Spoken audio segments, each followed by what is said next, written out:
Hello, welcome to Talk a Good Games match preview of Bournemouth against West Ham United. Gonzo, before we get your thoughts on Bournemouth, do you know who plays for Bournemouth? I do know who plays for Bournemouth. He Well, does play for Bournemouth. Well, I know lots of. I didn't even get to this section yet. I was going to name my players who I thought played yeah, I don't well. want to push your Maya. That is coming later on. But do you know who plays for Bournemouth? Tell me say who, Gio, who plays for Bournemouth? Ryan Christie. Do you know what he's doing next summer? No. He's going to Oh, the he's going World to the Cup. World Cup. He's going to the World Cup. Sorry. Yes. Do you know who else plays for Bournemouth? Not Scott McTominay. No. Who else? What other jockos have they got? Ben Gannon-Doak. Do you know what he's doing next summer? Isn't he? I think he might be injured. I don't know if he'll make it. No, he's going to the World Cup. He's going to the World Cup as well. Anyway, thank you very much for joining us, Gonzo. Would you like to kick us off with your thoughts on Bournemouth, please? I will, and congratulations, and what dramatic fashion. That was the goal was the McTominay one, right? That was overhead kick in the 3rd minute.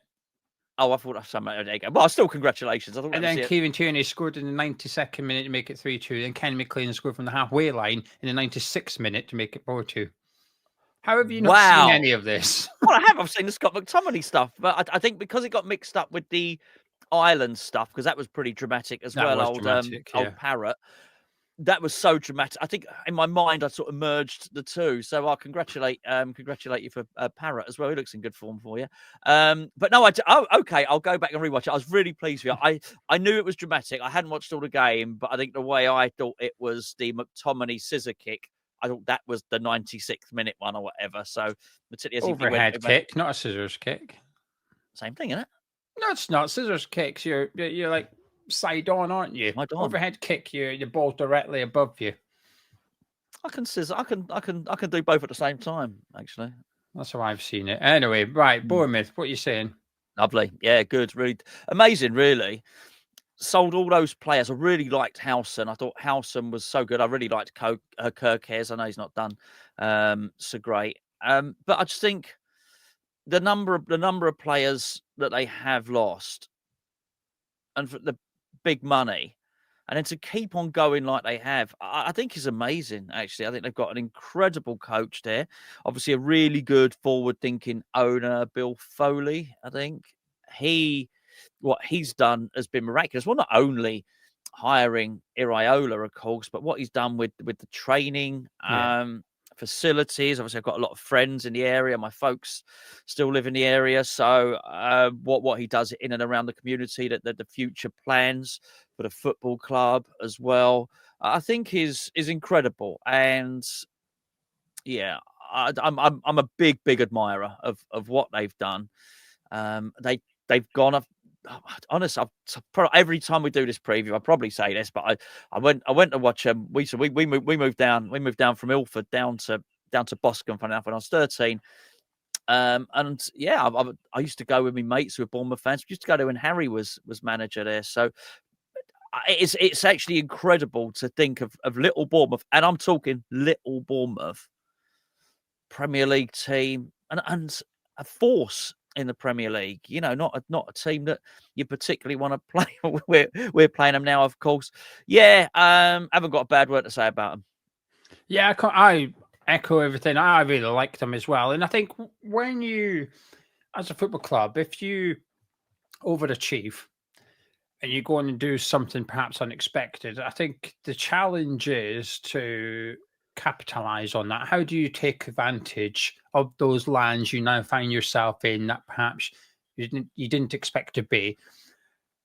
And there's a really good example of a club that didn't do that, and that's West Ham United. We got 3 years of European football back to back, won a European trophy.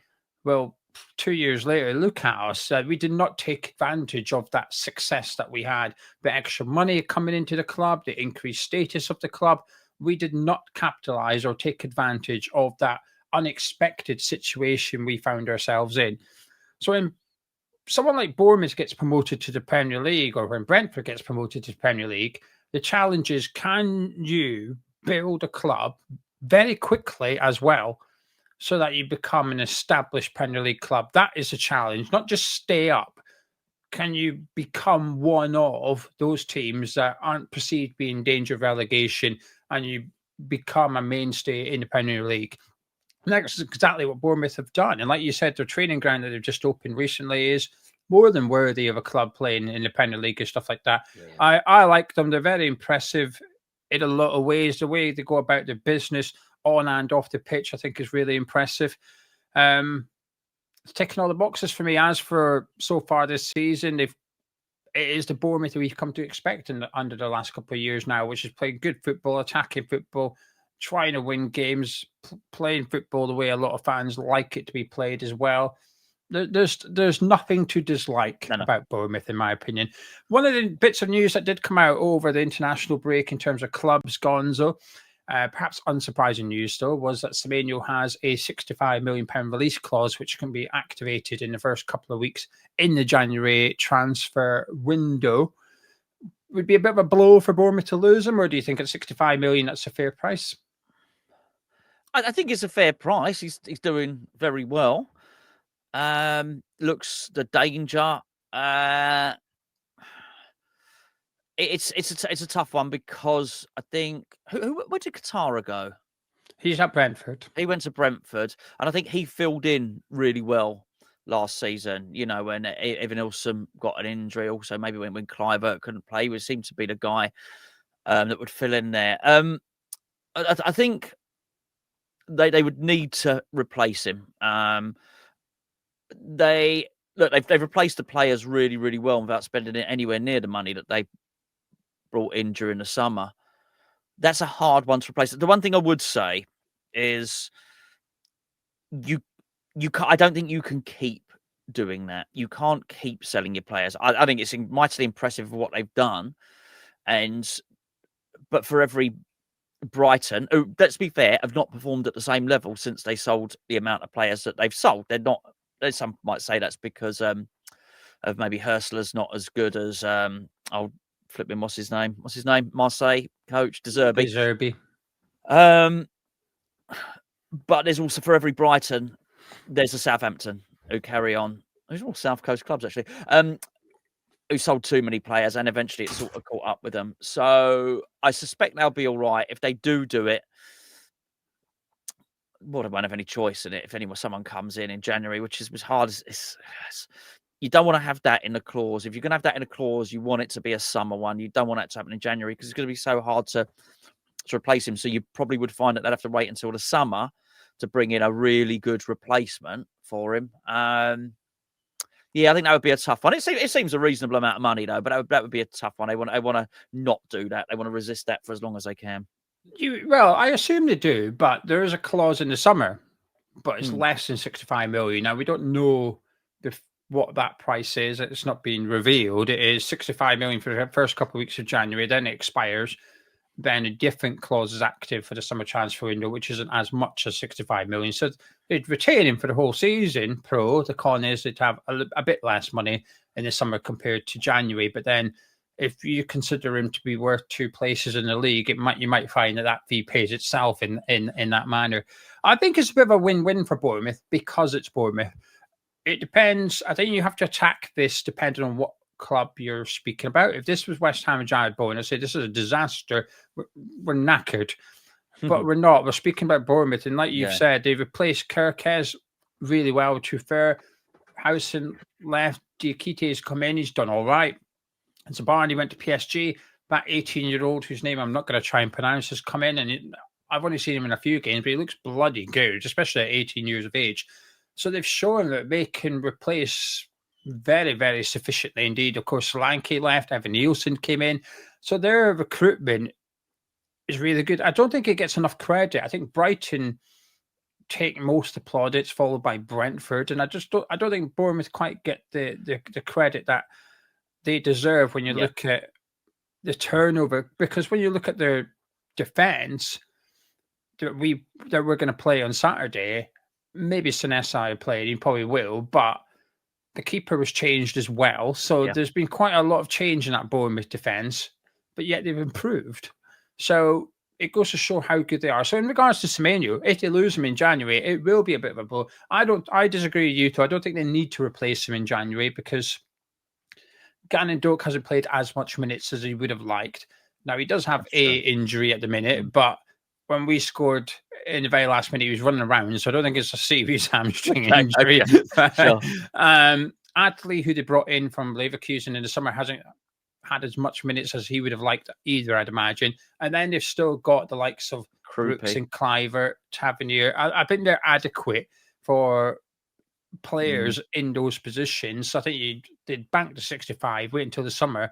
But I feel quite confident Bournemouth have a plan in regards to replacing Semenyo. I'm very confident Bournemouth know exactly who they want to bring in to replace Semenyo. Who it might be, I mean, that's Scooby. I'm confident Bournemouth have exactly that. European football for them this season? Can they do it? Quite possibly. I'll tell you what I would say about that. I wouldn't be surprised if you see a bit of a Balassi situation there, by the way. I wouldn't be surprised if he is getting every ounce of potential out of, I'd say, all of his players. And I think you might well see a lot of players go from Bournemouth and go elsewhere and not be as good at the clubs that they land at, because I think he just gets everything from them. So I wouldn't be surprised if Semenyo did go to Everton and he wouldn't be as good as he is at Bournemouth. Everton? I don't bloody know. Well, he's not going to go to Man City, is he? There's more chance he goes to Man City than Everton. Probably. But yeah, but he's not. Yeah, I know. But no, he doesn't go to Arsenal. Do you know what I mean? I don't think Chelsea buy him, so on and so forth. I don't know why I plucked Everton. That's where Balassi went, wasn't it? Yeah, he did. But there you go. That's why I've chosen Everton then. Yeah, completely different. I think they'll do a good deal. I think they'll have the best of that deal. But I think he's talented. I think I don't think he's as good anywhere other than Bournemouth.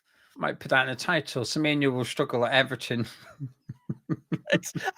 That'd be a good one if you tag it right. That's a good one. I won't do that. You're going to get enough comments without me putting in. Not from Bournemouth fans. They maybe from Everton fans, because anyway, we might even finish above them. But anyway, there you go. Yeah, I'm going to say a yes for European football. Obviously, it depends on a lot of things. Who wins the Carabao Cup? Who wins the FA Cup? Does the Premier League get that 5th Champions League spot again?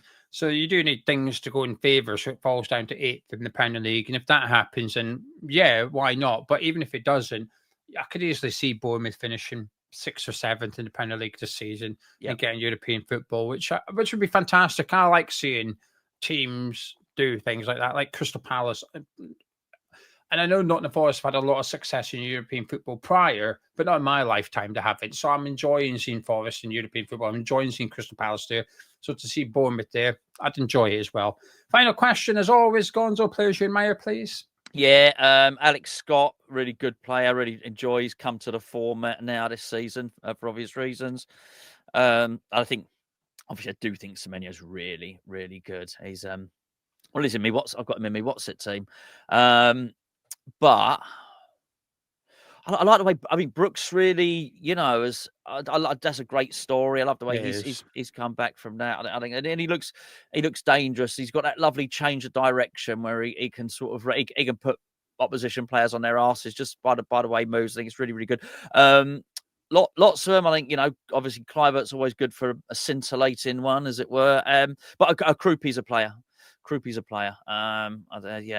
I never feel we missed out on him because it was foolish. He was always sort of more or less under Bournemouth ownership anyway. Do you know what I mean? I don't think we were any closer to him than I am to buying that Alpine sports car that's in the forecourt of that garage round the corner. I think we might have wanted it, but actually there's no chance of us getting it. Yeah, good players. Some really good players. Yeah, Sinessa, I think, has stepped up a lot, obviously, in the absence of those before him. In midfield, I agree with you. I think Alex Scott's really come into it this season. He had to be quite patient, I think, when he first went to Bournemouth. The midfielders of Adams, Christie and Lewis Cook had sort of those positions nailed down a little bit, and I think Scott was hoping to play that number 10. And he is a number 10, Scott, but the way Bournemouth utilise their number 10 isn't really a traditional number 10. It's almost like having a winger central in the middle of the pitch so that they can have that direct running, fast counter-attacking football. And I think that's why Kluivert really suits the way that Bournemouth play in that role. Semenyo has been fantastic this season. I quite like Evan Nielsen as a striker as well, actually. He's not necessarily the most prolific one in the league, but I think he's good for a decent return of goals, and I've always been impressed when I've seen him. But yeah, lots of good players at Bournemouth. Shall we talk about our team now? Yeah, why not? Let's start with some team news. So we've got no Lucas Paqueta this weekend. He picked up his 5th booking of the season against Burnley, so he is suspended. And there's a question mark over Mavropanos. He was out for quite a few weeks prior to the international break. Nuno suggested that he'd be back after the international break, but he didn't really clarify whether he meant immediately or at some point in the future. So I'm going to let you have him for the preview, Gonzo, just to make it a little bit interesting, because I'm intrigued as to whether you'd bring him in or you would stick with the other two. And there is a big question mark over Nicholas Fulkrug as to whether or not he's available. Yeah. You can have him for the preview if you want him, Gonzo. But Nuno will hopefully clarify. Oh, poor Nuno. The availability of Fulkrug or in his press conference. But I think that's it for team news. I don't think I'm missing anyone. So without further ado, would you like to talk me through your goalkeeper and your defence selections, please? I will do all of them. Iraola in goal. I'm gonna mix it up because you've allowed me to do so. So I'm gonna pick Wan-Bissaka on the right. I'm actually gonna play Mavropanos on the as right centre back, and I'm going to play Todibo as left centre back. If you hadn't have said that, I wouldn't have changed the defence at all. But actually, I think that's a way to improve it. I think that would probably improve it. And I think if I'm then picking the left centre back over the last 2 games, Todibo gets that. It gets the shirt. And I'll stick with Juff at left back because I've been really, whilst he's making individual errors, been really impressed with the way he recovers and how strongly he's finishing games. He obviously got a goal and an assist. I think Senegal beat Kenya 50-0 the other day. So that will be the back lot. Yeah, I'm inclined to agree. I think even though we've won the last 2, Newcastle was fantastic. There was no need to make any changes for the Burnley game. Everyone played well against Newcastle. Yeah. But against Burnley, we won. But I didn't come away convinced that it wasn't the best performance in the world. I think some players played really well, and I think others had a not so good game. And I think Kilman was one of those that I looked at thinking he's not playing well. And it's not like it was one bad game. His inconsistencies when he has a good game. So it's usually a few poor ones and a really good one, and then a couple of average ones and a couple of bad ones. That you put them into columns of good, average, and poor. There's not that many in the good column, right? We're so desperate for videos, it might actually do that. Maybe. But so for that reason, I think there is a very strong argument to suggest that we need to continue looking at this defence, because I feel confident Wan-Bissaka as the right back and Juff's the left back. Todibo's looked good in both of those games at left centre back. So as far as I'm concerned, he's made that shirt his own for now. For sure. So it just leaves that right centre back position. So it's Kilman or Mavropanos, and I would go with Mavropanos. Now, I understand if anyone said, well, what about Igor? Because he has looked quite good off the bench. But because he's left-footed and left-sided, to bring him in, you'd have to put Todibo back onto the right. And I'd rather not do that. I think that's how I'm looking at this makeup of defence. Todibo goes left centre-back, and then what do we do? So I'm too would agree with you. I'd go with Mavropanos at right centre-back. Moving into midfield then, Gonzo, you've got at least one change on your hands here with Lucas Paqueta missing out. So what are you going to do?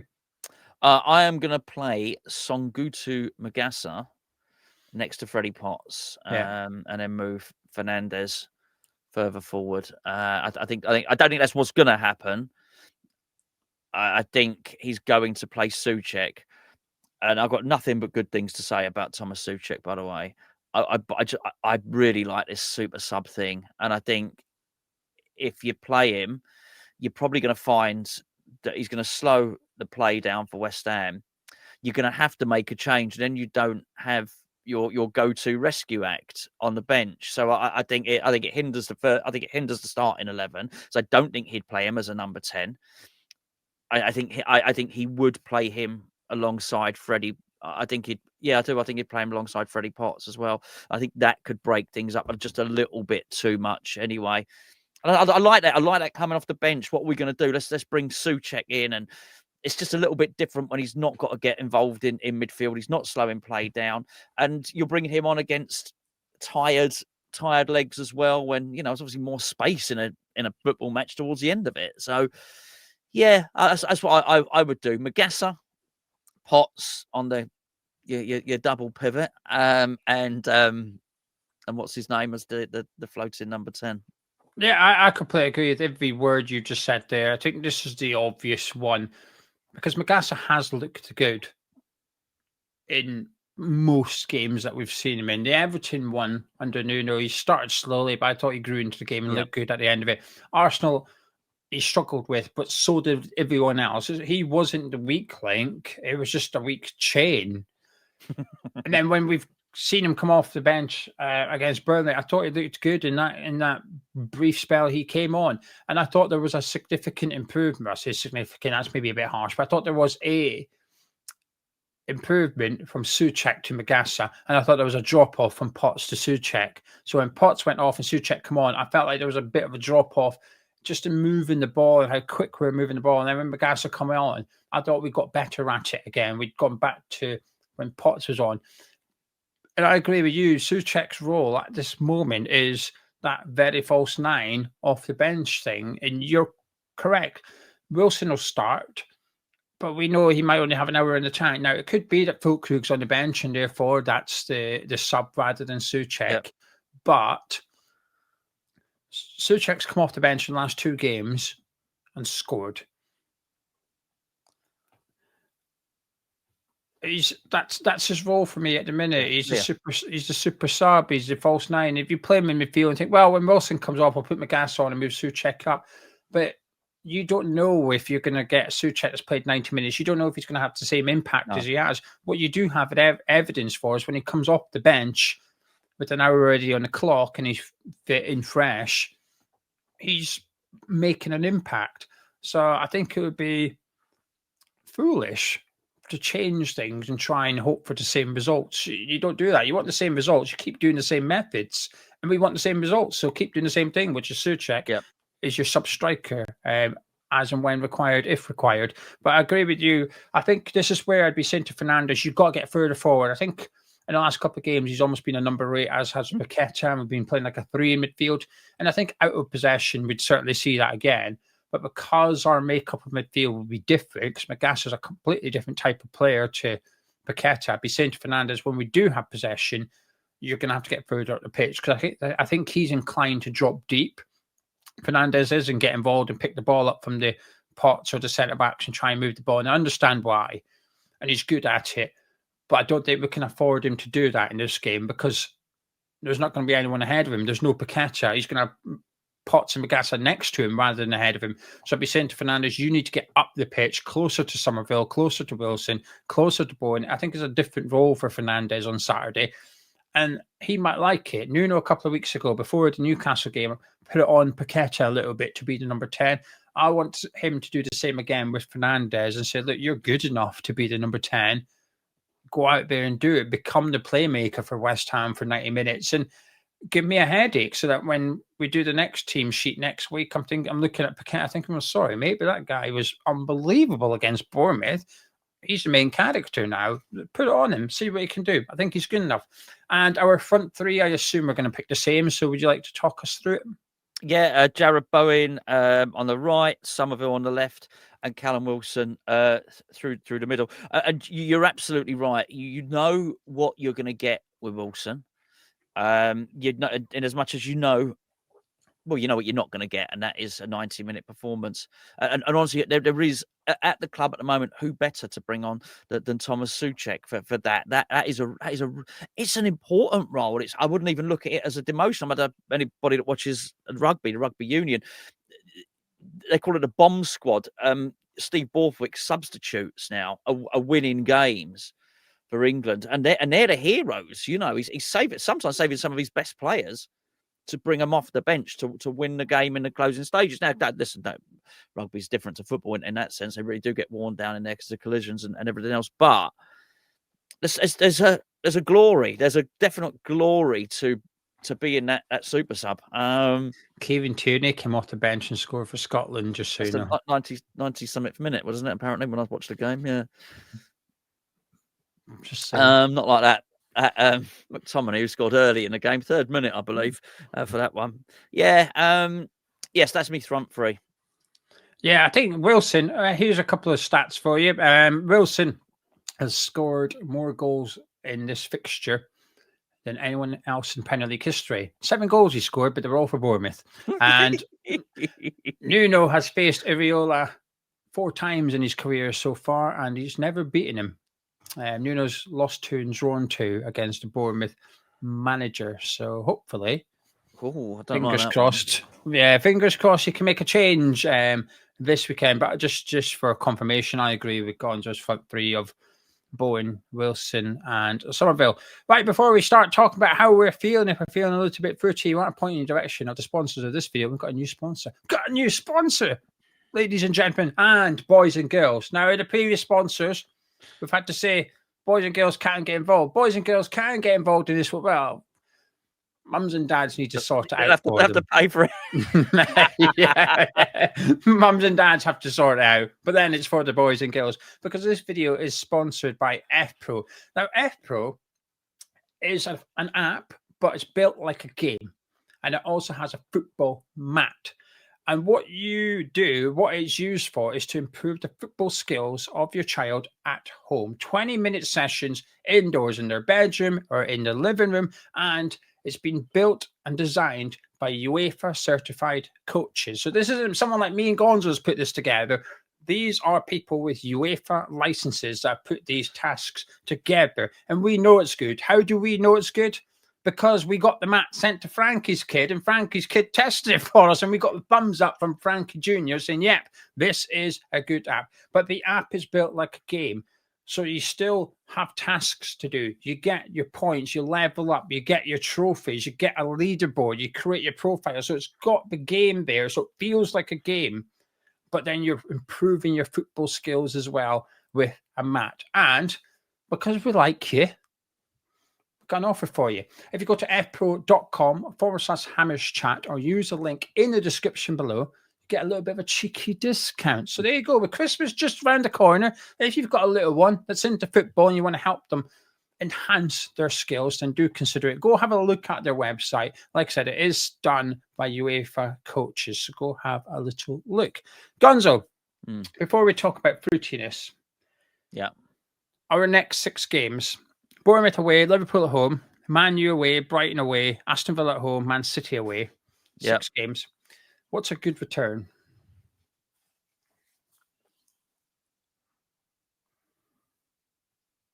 Eight points would be a very good return. I mean, that's a really good return, I think. 6 games, 8 points. Yeah.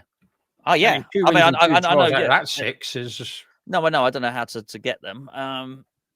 But yeah, yeah. I mean, to be fair, you'd probably take... Actually, I wouldn't take 6 points. I wouldn't take 6 points. 6 is minimum. I think 6 is minimum. I think that's not great. But so we're settling on 7 then. I think 7's that's my target. If we achieve 7, I say we've done all right. 1, 2, drawn 1, lost 3.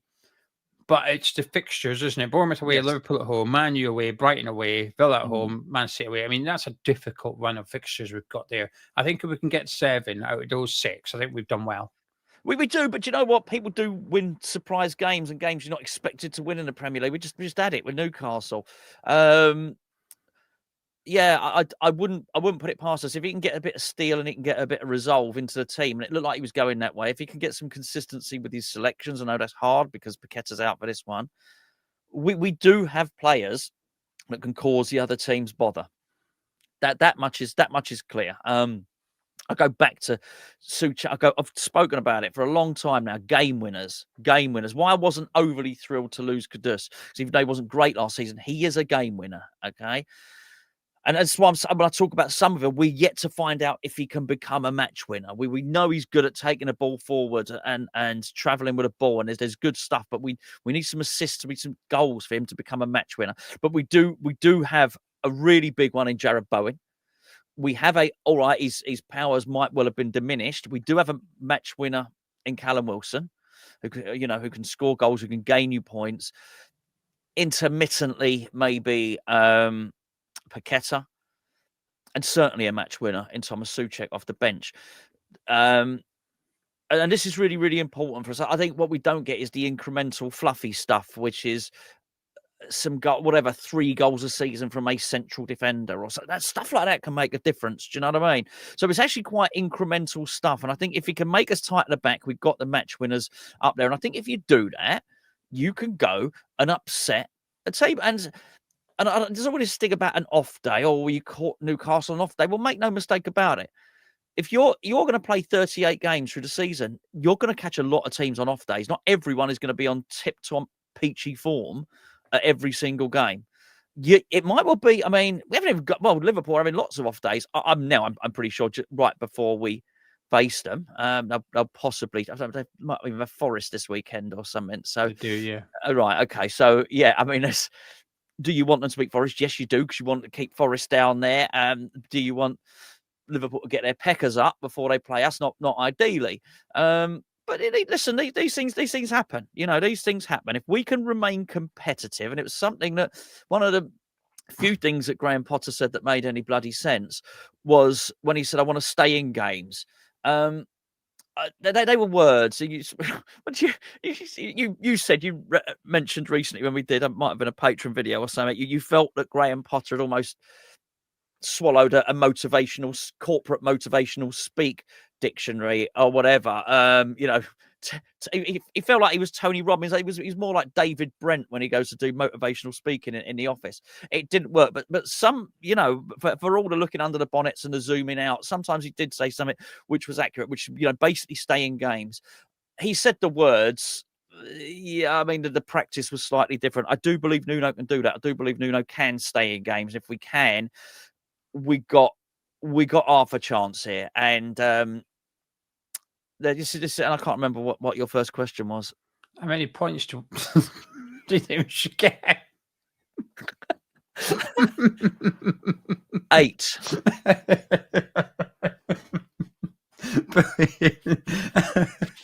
Anyway, are you feeling fruity? Yeah, peachy and fruity. Yeah. You're optimistic. You're genuinely optimistic for this one. I think we can get a draw here. I think we can get something. Yeah, I do. They got a horrible record at home. Well, not for them. It's lovely for them. I think they're really good. I think they're really, really good. They ought to beat us. They really ought to. They are a better football team than we are. I don't know, man. I'm just feeling a little bit better at the moment. Good. About this stuff. I like that, though, because if we played this game before the Newcastle one, we'd have sat here miserable as sin. Can't do anything. Scholes is going to be right back, and Irving, and who might be going to the World Cup, is going to be in centre midfield with Thomas Souček. Scored a goal in 96 minutes, didn't he, Irving? We'll be sat here whinging about it. So I actually quite like the fact that you have a little bit of peachiness about you today. I think this feels like one of the more difficult fixtures you could get, though. Yeah. I think their home form, I think they've won 4 and lost 1 at home so far this season. So it is a difficult place to go. They are a good team. Weirdly, we've got a really good head-to-head record against Bournemouth over the last few seasons, but that's not really a statistic I tend to pay too much attention to, because I think there's far too many variables in that. We've had Potter, Lopetegui, Moyes, and now we've got Nuno. Just managers and players and different stadiums and stuff like that. So I tend to not just include it too much. I'm not dreading the match, though. I'm looking forward to it, and I think we've got a chance of getting something. And if we could get a draw, I'd be happy with that. I think a draw away to Bournemouth would be a good result. Good. And I feel confident that we will, as you called it, be competitive. I feel confident we will have a game plan. My concern at the minute, though, is it's the lack of depth at the squad that's concerning me. Our bench, whilst has actually been quite good recently in the sense that Souček's come off and scored, Walker Peters has come off the bench and scored, it does feel a bit unsustainable. You can't, if we're needing a goal against Bournemouth, I'm not sure I'm going to want to see Kyle Walker Peters brought on left wing and be confident he's going to get the goal, right? So I think there's still a lot of cause for concern here. And I think, I said, the centre-back situation has been really good against Newcastle and okay against Burnley. I don't feel like we've solved that problem. I think we've possibly solved today, bro, but that's only half the problem. There's still the other half to go. We're missing Paqueta, who, listen, he is inconsistent. He can sometimes be a big frustration, but he can also be a bloody good player as well. I'd rather have him available than not. And I think when we start to talk about, we've done the team we want to see, and when you start to talk about how we're feeling, you move into predicting what Nuno's going to do. And I'm inclined to agree with you that I think he would start Souček over Magassa, and therefore with that midfield, I'm not too sure I'd be happy with that. However, his reaction will be interesting this weekend, Souček's, because while it's nothing to do with West Ham, he's been stripped of the captain's armband for a game from Czech Republic because they got smashed by Gibraltar, and then they didn't go over to the fans. And as a result, the Czech FA have said, right, well, we're punishing players here, and one of the punishments are that Souček, and that's got to be a bit of a dent in your pride a little bit, especially for someone so honest as Souček is. I think I wouldn't be surprised if you get a bit of a reaction from him, and a good reaction as well. So be interesting. Yeah, and I've got to say, like, the number of times I've seen West Ham play stinky, and the players, they dip their head down, they go to tunnel. Him and Soufal in particular were always out, always clap the fans. So I'm not saying I disbelieve it happened, but I do wonder if there was some other circumstances or something like that, because that is not him. Even after a loss, he'll come out, he'll clap the fans. He can't do enough. He cannot do enough. He's so proud. He's so proud to be of his country as well. And I think that was him. I think they were in Prague possibly as well. And yeah, I mean, I don't know. I don't know. I think it seemed a little bit heavy-handed to strip him of the captaincy, but he's such a strong character and strong personality. Hopefully he comes. I was about to say comes home, but maybe he feels like that. He comes home and he feels loved, but also with a bit of a point to prove, which is, I will show you. I will show you why I am captain of my country, and so on and so forth. So yeah, interesting. Yeah, I agree. I mean, remember, Soufal battled his way through Frankfurt ultras on the pitch to get to the away fans in Germany. Go on, to any final words from yourself and your all-important score prediction? Yeah, again, like you, I'm not entering this. I'm looking forward to it. I don't have the trepidation. As you alluded to, we've gone into numerous games dreading it, not even looking forward to the football, viewing the international break as, it'd be nice to have a couple of weeks, not dealing with this nastiness around the club and just expecting another loss and all the rest of it. This felt inconvenient, this international break. We've had back-to-back wins. Oh, no, I want to see us play again. We've got a big player out in Lucas Paqueta, but, hopefully they've got a big player out with Semenyo as well. It may well be interesting to see who can come up with the solutions the best. I like the way we seem to be forcing opposition into a couple of mistakes recently. So I wonder if we can do that, nick the ball back, get at them. I'd really, really like, if I could choose a goal scorer in this one, it would actually be Somerville for the reasons that I mentioned earlier in the video. I'd love Somerville to get a goal. I think we can get something out of it. I think there is confidence will be high. To go behind and then to come back after so many times this season going behind and then just losing, don't underestimate what that can do for team spirit and actually for belief. Actually, if we did go behind, they have recent evidence that actually we can get this game back, and hopefully they can. Be tougher without Paqueta, no doubt about it. But yeah, I think we get some. I'm going to go for a 1-1 draw. Ooh, look at that. I'm going to say 2-1 Bournemouth, but I hope I'm wrong, and I wouldn't be surprised if I am wrong. It's more a reflection on my opinion of Bournemouth rather than my opinion of West Ham. I just think they're a bloody good team, and even if I still have my suspicions if Semenyo is actually out, or if he was just withdrawn because it was a friendly and there was a bit of an agreement that he doesn't play that match or something. because there was conflicting reports as to whether he was injured, because the Ghana FA said it was personal reasons, which we didn't suggest it's an injury, but we'll wait and see. But even if he was out, I still think,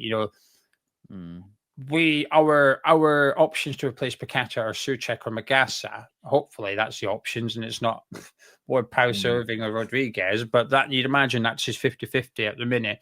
Whereas if Semenyo was out, he, like I said, he's going to go, do I go Tavernier, Clive and Brooks, or do I put Adley in? He's got more options and better options to replace Semenyo than what we do to replace Lucas Paqueta. That's true.